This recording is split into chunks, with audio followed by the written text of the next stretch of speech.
오늘 본문 첫 단어가 안식 후 첫날입니다. 안식 후 첫날. 오늘 우리가 드리는 이 주일이죠. 십자가에서 돌아가신 예수님께서 3일 만에 살아나십니다. 돌아가신 날부터 3일째라는 의미죠. 주님은 유월절 전날 돌아가십니다. 시간상 보면은 그 시간이 많지 않아요. 전날은 오후 3시에 돌아가셨으니까 일몰까지 불과 한 3시간 정도 남은 날이었어요. 그래서 하루가 갔고요. 둘째 날 안식일은 유대 유월절 안식일은 24시간 전체였죠. 하루가 지납니다. 그리고 셋째 날 이른 새벽에 오늘 사건이 일어난 것이죠. 자, 그러고 보면 앞뒤 시간을 짧은 시간을 제외하고 보면은 주로 예수님이 무덤에 계시던 날은 안식일이었다는 것을 우리가 알 수 있습니다. 그럼 안식일은 어떤 날입니까? 안식일은 하나님을 기억하는 날이요, 하나님의 날이었어요. 우리의 인생에 많은 시간이 있지만 이 시간은 내 시간이 아니고 하나님 시간입니다 라고 구별하는 시간이 안식일이었어요. 그런데 놀랍게도 2000년 전에 이 안식일에는 하나님이 무덤에 누워 계셨어요. 과연 사랑하는 아들이 차가운 죽음으로 누워있는 그 안식일에 아버지 하나님은 안식할 수 있으셨을까? 그날이 안식일로 불렸지만 결코 안식할 수 없는 날이었습니다. 창세 전부터, 영원 전부터 단 한순간도 떨어질 수 없었던 아들이 차가운 죽음으로 누워 있었던 것입니다. 놀랍게도 근데 우리는 이 본문이 안식 후 첫날로 시작되지만 이 말은 무슨 말이냐면 안식일이 지나갔다는 거예요. 지나갈 수 없는 하루가, 그냥 지나갈 수 없는 하루가 지나갔다는 말이죠. 만일 여러분 생각해 보세요. 호렙산에서, 시내산 밑에서 그 백성들이 금송아지를 만들어서 절하고 우상숭배를 했던 것이 하나님께서 뭐라고 하십니까? 이 백성을 내가 쓸어버릴 것이다. 이 한 민족을 쓸어버리고 내가 너로 다시 큰 민족을 세울 것이다 말하잖아요. 그 죄가 이 지구상에서 이스라엘을 쓸어버릴 죄라면 하나님의 아들 독생자 예수 그리스도를 죽인 죄는 얼마나 큰 죄일까요? 얼마나 무서운 죄일까요? 이 하루는 아무 일 없이 지나갈 수 있는 날이 아니었다는 것입니다. 그러니까 이 하루가 지나갔다는 것 자체가 얼마나 놀라운 은혜인가, 얼마나 놀라인가. 우리는 여기서 깨달을 수 있는 게 안식일은 아무 일이 없어서 안식하는 날이 아니다. 안식 자체가 위대한 일이에요. 안식 자체가 할 게 아무것도 없어서 안식하는 게 아니에요. 이날 하나님께서 안식하지 않으셨다면 어떤 일이 일어났을까요? 아마 피바람이 불었을 거예요. 하나님은 무슨 일이든 하실 수 있어요. 하늘에서 비를 내리는데 피를 비처럼 내리실 수 있어요. 정말 모든 이들이 자기의 잘못을 깨닫도록 공포와 두려움으로 우리를 몰아갈 수 있어요. 하늘과 땅을 흔드실 수 있어요. 그 이상의 일도 하실 수 있는 분이에요.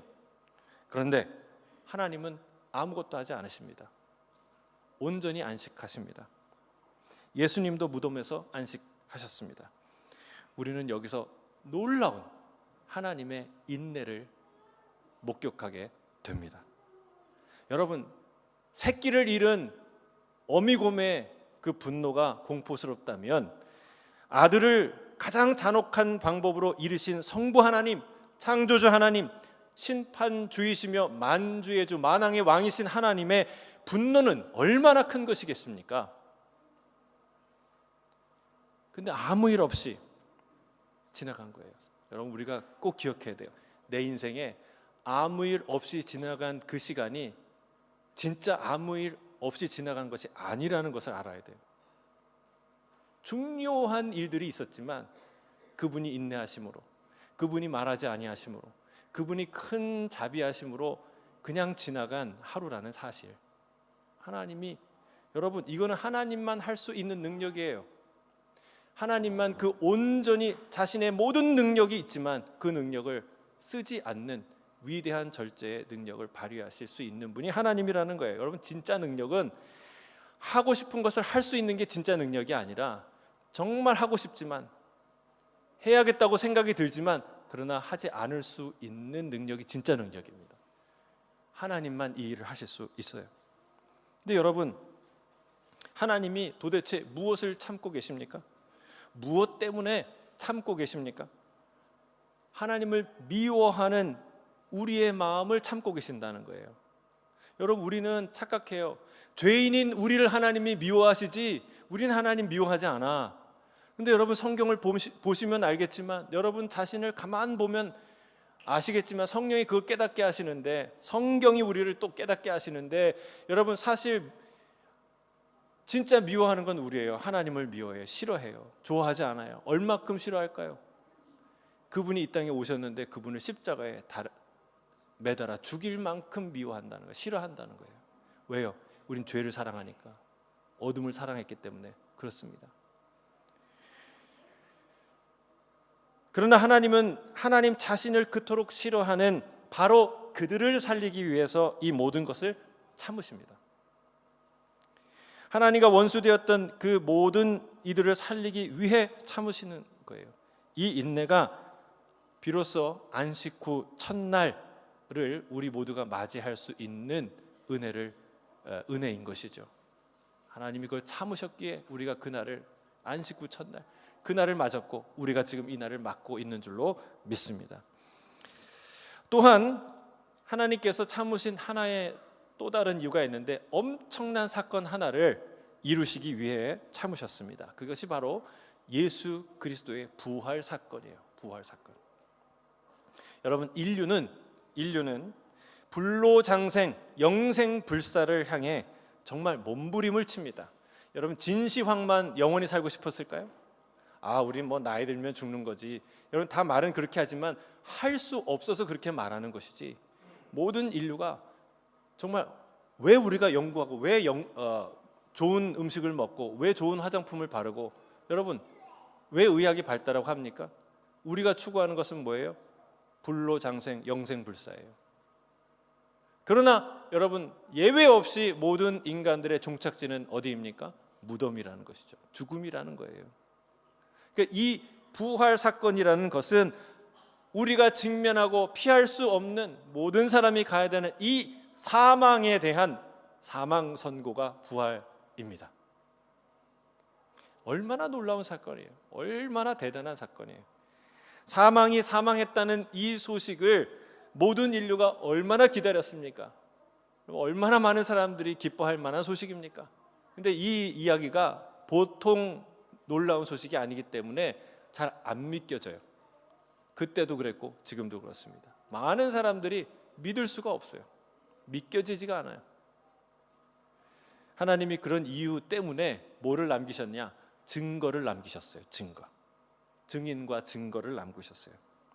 이 성경이란 것 자체가 그 증거라는 사실이에요. 여러분, 정말 성경은 유례 없는, 역사상 유례 없는 기록물이에요. 제가 예를 하나 들어볼게요. 성경을 제외하고 고대 문헌 중에, 지금 많은 고대 문헌들이 있을 거 아니에요. 지금까지 오는 그 고대 문헌 중에 가장 많은 사본을 갖고 있는 책이 어떤 책인 줄 아세요? 호메로스의 일리아스라는 책이에요. 근데 이 일리아스 사본이 몇 개가 존재하냐면, 이 전체 지구상에 650개 정도가 존재해요. 근데 이게 여러분, 생각보다 우리 사본학이 굉장히 발달했거든요. 그래서 이게 언제 기록된 책인지 정확하게 발견해내는, 여러 가지 교차 검증으로 발견해내는 기술이 굉장히 발달됐어요. 근데 이 650개의 사본 중에 가장 오래된, 원본과 가장 가까운 그 책이, 원본과 어느 정도 시간적 거리가 있는 줄 아세요? 500년. 그러니까 500년 후에 베낀 책이 그게 가장 오래된 책이에요. 500년. 근데 여러분 이런 상황을 고려했을 때 성경은 비교가 안 돼요. 비교가 안 돼요. 성경은 사본이 몇 개일까요?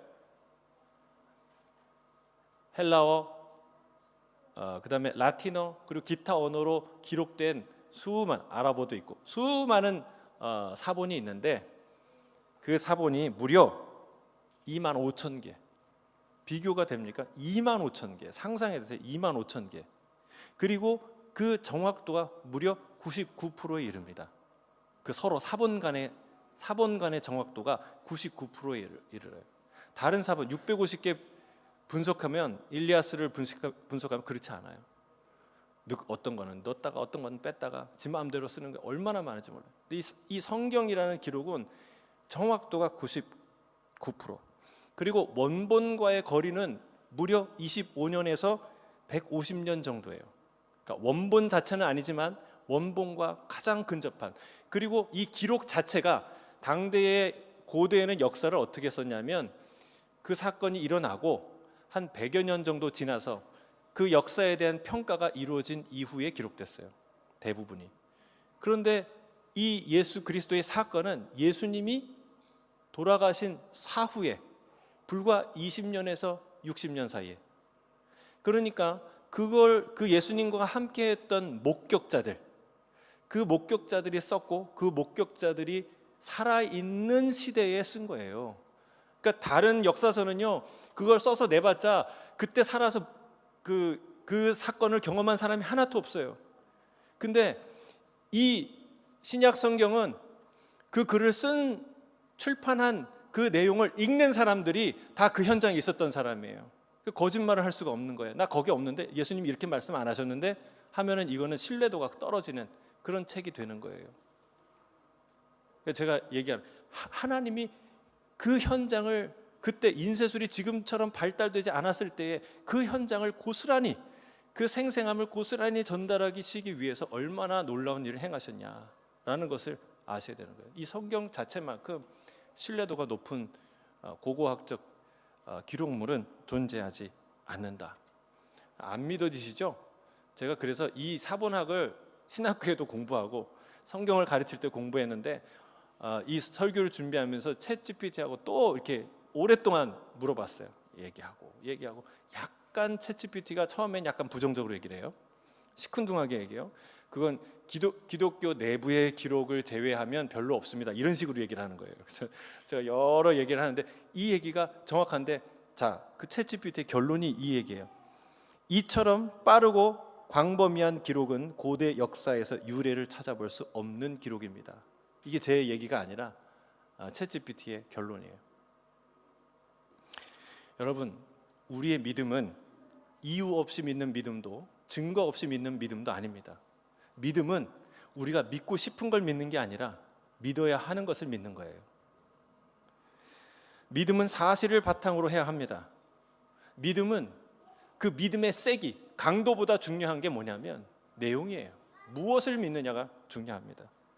먼저 성경이 무엇을 증언하고 있느냐를 정확하게 들으셔야 돼요. 성경이 무엇을 증언하고 있는가 귀를 기울여서 정확하게 들으셔야 돼요. 그 이후에 그것을 믿든지 말든지 그것은 그 본인의 전적인 책임이죠. 그러나 하나님은 하나님의 책임을 지금 다 하고 계시다는 것을 성경이 우리에게 말해주고 있다는 거예요. 사건은 일어났고 그 사건은 기록되었고 그리고 우리에게 전달되었습니다. 오늘 그 얘기를 생생하게 하는 거예요. 예수님의 부활 사건을 가리키는 명확한 증거 4가지를 우리에게 보여주고 있습니다. 자, 첫째 1절입니다. 1절 같이 한번 다시 읽겠습니다. 1절 시작.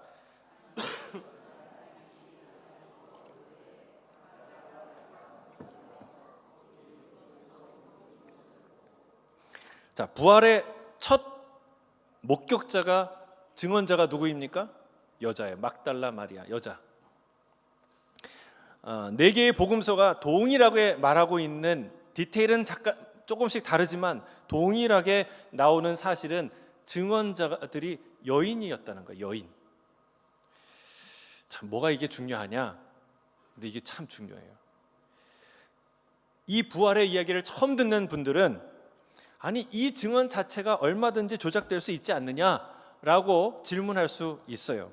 하지만 이 증언자들이 여자들이었다는 점은요, 이 기록의 진실성을 알리는 굉장히 중요한 증거가 됩니다. 왜냐?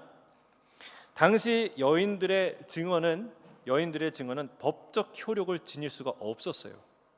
실제로 1세기 유대 사회의 법적 기준이 되는 미시나에는 이런 구절이 있어요. 이런 구절, 어떤 법이 있냐면, 모든 증언은 남자의 입에서 나와야 한다. 노예, 여성, 미성년자는 증인으로 인정되지 않는다. 지금 여성들이 들으면 억울하기 이를 데 없는 정말 성차별적인 그런 이야기죠. 그러나 그게 그때의 그 당시의 기준이었어요. 문화였어요. 그리고 또 유대 역사가 요세푸스도 그의 작품 고대사에서 이런 언급을 해요. 여성의 증언은 그들의 성향과 경솔함 때문에 받아들여져서는 안 된다라고 말합니다. 상당히 무시하는 말이죠. 들으세요. 왜냐하면 이건 역사적 사실이니까. 그리고 또 로마 제국은 그나마 다소 아주 제한적인 범위에서 여성의 증언을 인정했어요. 하지만 로마 역시 중요한 소송, 특히 사형이나 정치적인 문제나 그리고 재산 분쟁 같은 중요한 소송에서는 여성의 증언을 원칙적으로 배제했습니다. 그러니까 여러분, 이런 고대 문화권에서 여성의 진술을 감정적이고 신뢰성이 낮다고 보는 것이 그 당시의 문화였다는 거예요. 자, 이런 이 고대의 문화적 배경을 이해한다면, 고려한다면, 자, 여러분이 그 시대에 태어나서 이 부활 얘기를 너무너무 하나님을, 예수님을 사랑해서 이 부활 얘기를 지어내고 싶어요. 만약 지어낸다고 해봅시다. 근데 여러분이 그 얘기를 지어낼 때, 그러면 그 부활의 현장을 증언하는 증언자로 누구를 선정하겠냐는 거예요. 일단 거르고 듣는 어떤 여인들의 이야기로 그 얘기를 쓰시겠습니까? 아니면 예수님 주변에 실제로 많았던 남자 제자들, 베드로와 요한 같은 목소리를 인용해서 그 얘기를 쓰시겠습니까? 아니면 아리마대 요셉과 같은, 니고데모와 같은 그런 사람의 입을 빌려서 그 얘기를 진술하시겠습니까? 그건 자명한 거예요. 이게 가짜로 조작된 글이었다면 필경 증언자들을 유력한 남자들로 설정했어야 마땅합니다. 하지만 이 이야기는 사복음서가, 모든 이야기가 정말 과감하게도 여성의 증언을 채택했다는 거예요. 있는 그대로. 그리고 이 얘기가 수많은 사람들에게 받아들여졌다는 사실, 이런 여성의 증언임에도 불구하고 수많은 공동체 남자들, 여자들, 모든 사람들이 그 증언을 믿음으로 받아들였다는 사실. 여러분, 이건 이유는 딱 한 가지예요. 왜요? 이게 사실이니까. 0.1%의 오류도 없는, 거짓 없는 진실이기 때문에 그렇다는 것을 증언하고 있다는 사실이에요. 여러분, 이게 이 안에 하나님의 얼마나 놀라운 지혜가 담겨 있습니까? 가장 연약한 자들의 진술을 통해 역설적으로 가장 진실한 증언의 증거를 삼으신다는 거예요. 할렐루야. 여러분, 우리는 연약하죠. 부족합니다. 그러나 우리 입술로 하나님 찬양하시길 바랍니다. 여러분의 입술로 주님 증언하시길 바랍니다. 그 증언으로 하나님의 진실된 복음이 전파될 거예요. 우리는 그것을 지금 이 진술을 통해 보고 있습니다. 자, 두 번째 우리가 알 수 있는 증거는 굴려진 돌 문이, 무덤을 닫고 있던 그 문이 열려졌다는 거예요. 1절에 돌이 무덤에서 옮겨진 것을 보았다라고 말합니다.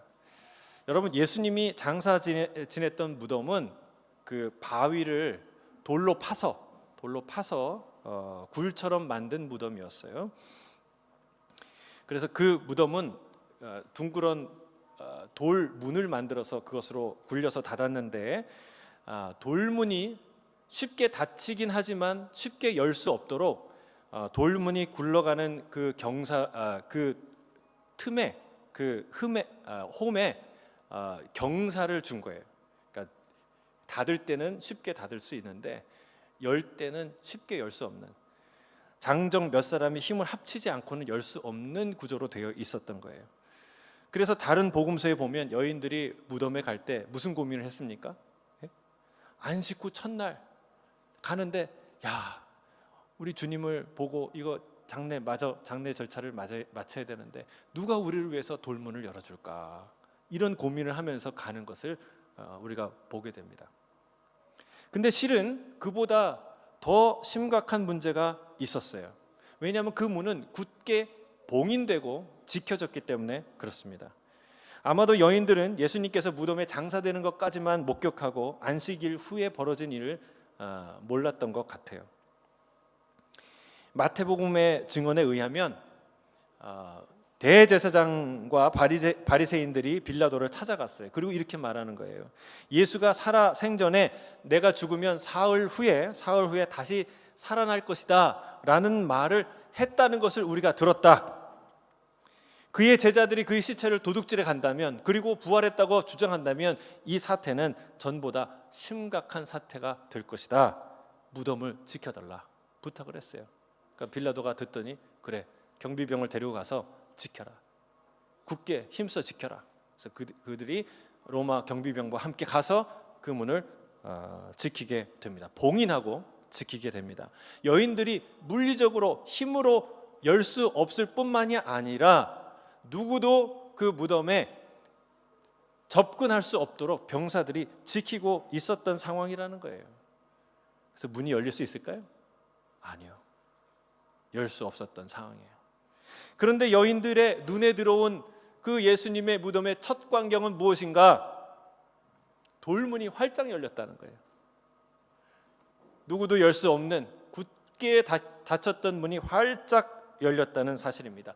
이 문은 무엇을 상징합니까? 한 번 닫히면 누구도 열 수 없는 사망의 문을 의미합니다. 역사상 누구도 그 문을 스스로 그 문을 열고 나온 자는 없습니다. 그런데 유일한 한 분, 우리 예수 그리스도께서 그 사망의 문을 열고 나오셨다는 사실입니다. 이 굳게 닫힌 죽음의 문을 주님께서 여셨다면, 여러분, 우리 인생에, 저와 여러분의 인생에 있는 고난의 문, 역경의 문, 시련의 문은 못 여시겠습니까? 여실 수 있을 줄로 믿습니다. 다 열리게 될 줄로 믿습니다. 우리 예수님은 아무도 열 수 없는 문을 여시는, 홀로 여시는 위대한 부활의 주님인 줄 믿습니다.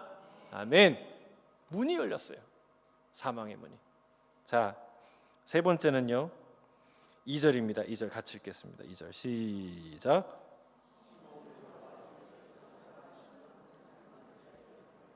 말하되 사람들이 주님을 무덤에서 가져다가 어디에 두었는지 우리가 알지 못하겠다 하니.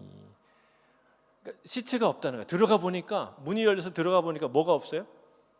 시체가 없는 거예요. 여러분, 문이 열렸다는 것보다 더 놀라운 거는 거기에 시체가 없는 빈 무덤이었다는 사실이 더 놀라운 거예요.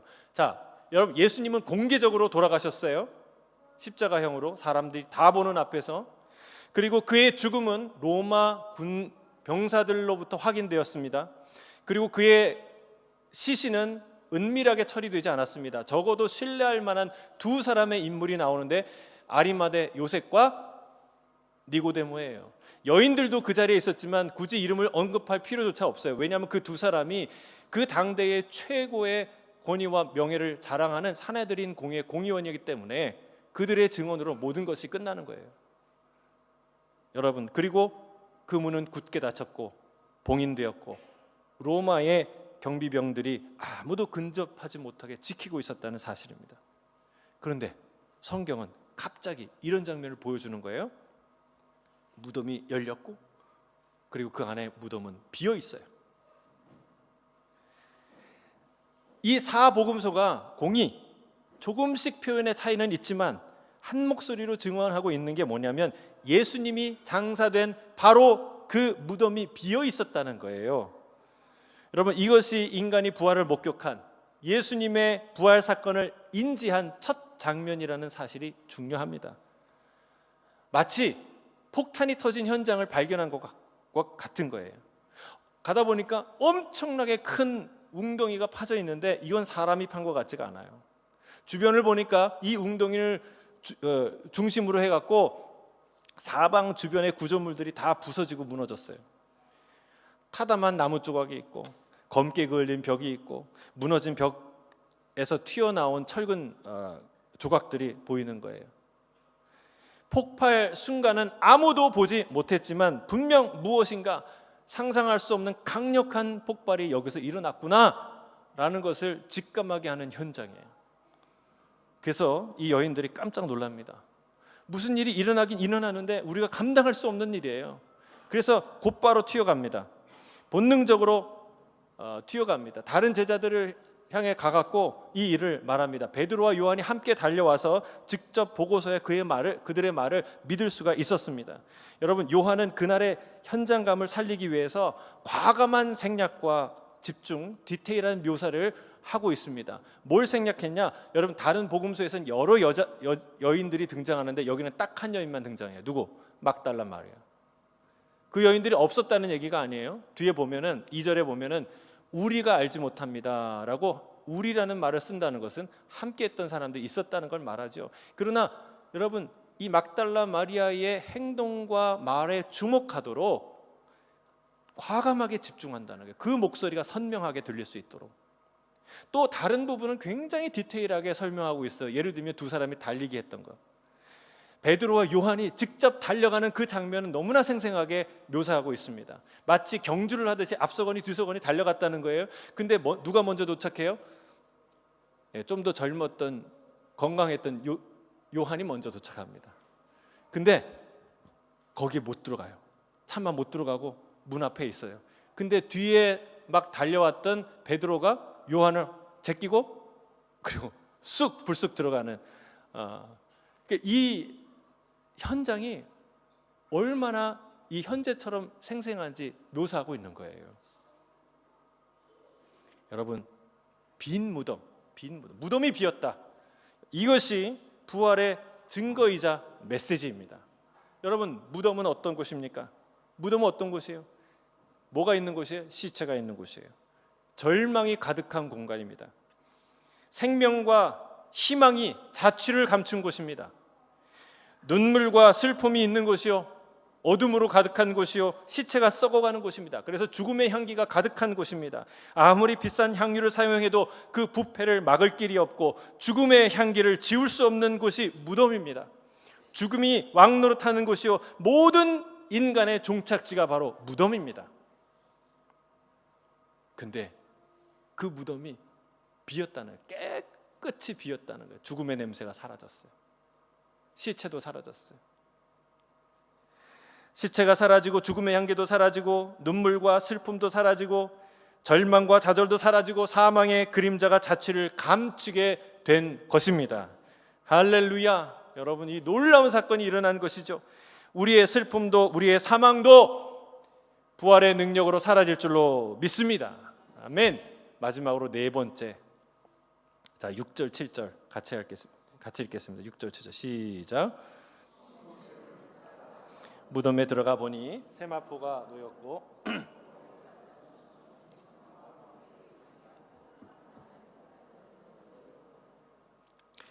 요한은 또 하나의 생생한 증거를 제시합니다. 그것은 머리를 쌌던 수건과 세마포입니다. 이거는 당대 이 장례 절차에 관한 정확한 묘사예요. 몸과 머리를 다른 천으로 감쌌다고 해요. 만약 그런데 누군가 시신을 옮겼다면 시신을 정성껏 감싸고 있던 수건과 세마포를 벗겨놓고 갔을까요? 그냥 가져갔을까요? 벗겨놓을 이유가 없겠죠. 더 신기한 것은 그 수건과 세마포가 놓여진 방식과 위치입니다. 시신을 도둑질하는 자라면 시신을 감싼 천을 벗길 이유도 없었겠지만 더더군다나 할 이유가 없었던 것은 그 벗긴 막 이렇게 칼로 이렇게 막 찢었을 거 아니에요. 급하니까. 근데 그걸 정리해 놓고 갔을까요? 그냥 막 여기저기 막 그냥 대충 뿌려놓고 갔을까요? 도둑도 양심이 있지. 잘 정리하고 가야지. 여러분 그러지 않았을 거예요. 그냥 여기저기 막 천조각에 널려져 있었을 거예요. 그러나 머리를 싼 수건은 곱게 개어져 있었고, 그리고 몸을 쌌던 그 몸, 이게 중요해요. 그 천은, 세마포는 어떻게 되었는가? 여기 뭐라 그래요? 쌌던 대로 놓여 있더라. 무슨 얘기예요? 풀지 않았다는 거예요. 쌌던 대로. 누에고치가 이렇게 있듯이 마치 고무풍선에 공기가 빠진 모양처럼, 또는 나비가 쏙 나와서 남겨진 누에처럼 그 예수님을 감쌌던 천이 그대로 쌓여 있던 대로 그대로 있었다는 얘기예요. 여러분, 이게 놀라운 부활의 증거입니다. 스스로 자신의 몸을, 나사로도 죽었다가 살아났죠. 그러나 이 부활의 방식과 다른 거예요. 그는 육체로 살아난 거예요. 그래서 어떻게 해요? 스스로 천을 벗을 수 있었어요? 아니죠. 그래서 예수님이 뭐라 그래요? 풀어놓아 자유하게 하라 말씀하셨어요. 이거는 부활의 앞으로 예수님께서 하실 일에 대한 예고이지만 부활 자체는 아니에요. 예수님은 마치 굳게 닫혀 있는, 아무도 열어주지 않았는데 예수님이 그 제자들이 있는 곳에 들어오시지 않습니까? 서 계시지 않습니까? 그런 사건처럼 주님이 스스로 자기를 감싸고 있던 천을 뚫고 부활하신 거예요. 이건 놀라운 사건이에요. 여러분, 이런 부활이 저와 여러분에게도 일어날 줄로 믿습니다. 이게 부활이에요. 그냥 우리가 갖고 있는 이 몸으로 다시 태어나는 게 아니라, 회춘이 아니에요. 회춘. 이 몸의 회춘이 아니에요. 내가 20대 이 외모로 다시 돌아가는 게 부활이 아니에요. 그 이상의 것을 지금 성경이 말해주고 있다는 사실입니다. 이것은 우리에게 임할 부활의 사건이 어떤 것인지 알려줍니다. 단지 죽었다가 다시 일어나는 것이 아닙니다. 썩어질 육체의 부활이 아니라 영광의 육체를 입는 부활이 될 것을 성경이 우리에게 말해주고 있다는 사실이죠. 우리 고린도전서 15장 42절에서 44절 말씀을 우리 같이 읽어보도록 하겠습니다. 자, 우리 같이 읽겠습니다. 시작. 썩을 것은 썩지 아니할 것으로 다시 살아나며, 욕된 것으로 심고 영광스러운 것으로 다시 살아나며, 악한 것으로 심고 강한 것으로 다시 살아나며, 육의 몸으로 심고 신령한 몸으로 다시 살아나니 육의 몸이 있은즉 또 영의 몸도 있느니라. 아멘, 아멘, 아멘. 여러분, 옆에 있는 분들의 얼굴을 좀 보세요. 아름다운 몸이죠? 우리 이렇게 얘기할까요? 아름다우십니다. 근데 이 몸이 부활할 때 입을 그 몸에 비하면 욕된 거래요. 욕된 몸이래요. 여러분을 욕하는 게 아니에요. 그 앞으로 우리가 입을 영광의 몸, 영의 몸, 그 영의 몸에 비하면 이 몸은 너무 초라한 몸이라는 거예요. 여러분, 이게 얼마나 놀라운 거예요. 누가 1억을 줬는데, 야, 이거는 푼돈이야 라고 얘기하면 내가 너한테 어마어마한 돈을 줄 거야, 이러면 얼마나 좋아요. 그렇죠? 그 얘기를 하는 거예요. 여러분이 받고 경험하신 이 좋은 육체는 그냥 욕된 거라고요. 하나님이 주실, 예수님이 이루신 위대한 생명의 역사, 부활의 역사의 결과물을 우리가 경험하게 될 텐데, 그것에 비해서는 아무것도 아니라고 말하고 있는 것입니다. 우리는 썩지 않을 몸, 영광스러운 몸, 강하고 신령한 몸을 얻게 될 줄로 믿습니다. 아멘.